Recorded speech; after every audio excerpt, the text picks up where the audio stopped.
Justice Devan Ramachandran വീണ്ടും അതിശക്തമായി തന്നെ ചോദ്യങ്ങൾ ചോദിച്ചിരിക്കുകയാണ്. ജനങ്ങളോട് മര്യാദയ്ക്ക് പെരുമാറാൻ പോലീസിന് ഇത്രയ്ക്ക് ബുദ്ധിമുട്ടോ? ഞാനത് എത്ര കാലം പറയണമെന്നാണ് ചോദിക്കുന്നത്. ജനങ്ങളോട് മര്യാദയ്ക്ക് പെരുമാറണമെന്ന നിർദ്ദേശം അനുസരിക്കാൻ പോലീസുകാർക്ക് ഇത്രയ്ക്ക് ബുദ്ധിമുട്ടാണോ എന്നാണ് ജസ്റ്റിസ് ദേവൻ രാമചന്ദ്രൻ ചോദിക്കുന്നത്. ആലത്തൂർ പോലീസ് സ്റ്റേഷനിൽ അഭിഭാഷകനെ അപമാനിച്ച സംഭവത്തിൽ പോലീസ് ഉദ്യോഗസ്ഥനെതിരായ കോടതിയലക്ഷ്യ ഹർജി പരിഗണിക്കുമ്പോഴാണ് അദ്ദേഹം രൂക്ഷ വിമർശനം നടത്തിയത്.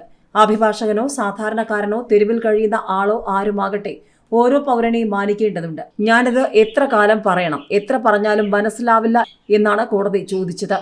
ജോലി സമ്മർദ്ദം ജനങ്ങൾക്ക് നേരെ മോശമായി പെരുമാറാനുള്ള ലൈസൻസ് അല്ല എന്ന് നേരത്തെ തന്നെ ഹൈക്കോടതി പറഞ്ഞിരുന്നു. പോലീസിന്റെ ആണെങ്കിലും ജഡ്ജിയുടെ ആണെങ്കിലും ആ യൂണിഫോം ഇട്ടാൽ പദവിക്ക് ചേർന്ന വിധമാണ് പെരുമാറേണ്ടത്. ജനങ്ങൾക്ക് ആ യൂണിഫോമിൽ വിശ്വാസമുണ്ട്. അതിനർത്ഥം ജനങ്ങൾക്ക് മേൽ അധികാരം പ്രയോഗിക്കണമെന്നല്ല. സമ്മർദ്ദമാണെന്ന് പറഞ്ഞ് അതിക്രമം കാണിച്ചാൽ വകവച്ചു തരാൻ പറ്റില്ല. അഭിഭാഷകനോട് ഇങ്ങനെയാണെങ്കിൽ സാധാരണക്കാരന്റെ അവസ്ഥ എന്താകും? ജനങ്ങളോട് മര്യാദയ്ക്ക് പെരുമാറണമെന്നത് ഇത്രയ്ക്ക് ബുദ്ധിമുട്ടാണോ? ജോലിയുടെ സമ്മർദ്ദം മോശം പെരുമാറ്റത്തിനുള്ള ന്യായീകരണമല്ല. പോലീസിന് സമ്മർദ്ദങ്ങൾ താങ്ങാനുള്ള പരിശീലനം ലഭിക്കുന്നുണ്ടല്ലോ.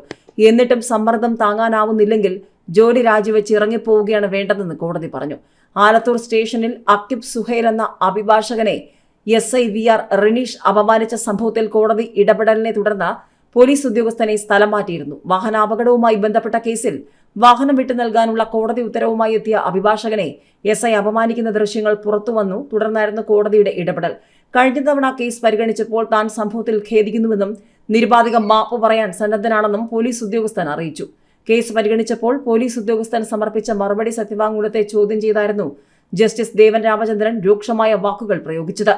അഭിഭാഷകനെതിരെ മോശം വാക്കുകൾ ഉപയോഗിച്ചോ ഇല്ലയോ എന്നത് സത്യവാങ്മൂലത്തിൽ പറയുന്നില്ല എന്ന് കോടതി ചൂണ്ടിക്കാട്ടി. കോടതിയെ ലക്ഷ്യപരമായി ഒന്നും ചെയ്തിട്ടില്ലെന്ന് സത്യവാങ്മൂലത്തിൽ പറയുന്നു. അതേ ശ്വാസത്തിൽ തന്നെ ഉണ്ടായ സംഭവത്തിൽ ഖേദം പ്രകടിപ്പിക്കുന്നുമുണ്ട്. ഇത് പരസ്പര വിരുദ്ധമാണ്. ഒന്നുകിൽ കോടതി ലക്ഷ്യത്തിന് വിചാരണ നേരിടുക, അല്ലെങ്കിൽ വ്യക്തതയുള്ള സത്യവാങ്മൂലം നൽകുക. പോലീസ് ഉദ്യോഗസ്ഥനെതിരെ സ്വീകരിച്ച അച്ചടക്ക നടപടിയെക്കുറിച്ച് അറിയിക്കാൻ സംസ്ഥാന DGPക്കും നിർദ്ദേശം നൽകിയിട്ടുണ്ട്. മോശം പെരുമാറ്റം പാടില്ല എന്ന് ഉദ്യോഗസ്ഥർക്ക് നിർദ്ദേശമുണ്ടെന്ന് DGP തന്നെ പറഞ്ഞിട്ടുള്ളതാണെന്ന് ചൂണ്ടിക്കാട്ടിയ കോടതി ശാസന മാത്രം കേട്ട് ചെയ്ത തെറ്റിൽ നിന്ന് ഉദ്യോഗസ്ഥർ രക്ഷപ്പെടാമെന്ന് കരുതരുത് എന്നും കൂട്ടിച്ചേർത്തു. മാർച്ച് 1 കേസ് വീണ്ടും പരിഗണിക്കും. അഭിഭാഷകർക്ക് ജോലി ചെയ്യാനുള്ള സുരക്ഷിതത്വം ഉണ്ടാക്കണമെന്നാവശ്യപ്പെട്ട് അഭിഭാഷക അസോസിയേഷൻ നൽകിയ ഹർജിയിൽ സർക്കാർ 3 ആഴ്ചയ്ക്കകം മറുപടി നൽകാനും കോടതി നിർദ്ദേശിച്ചു.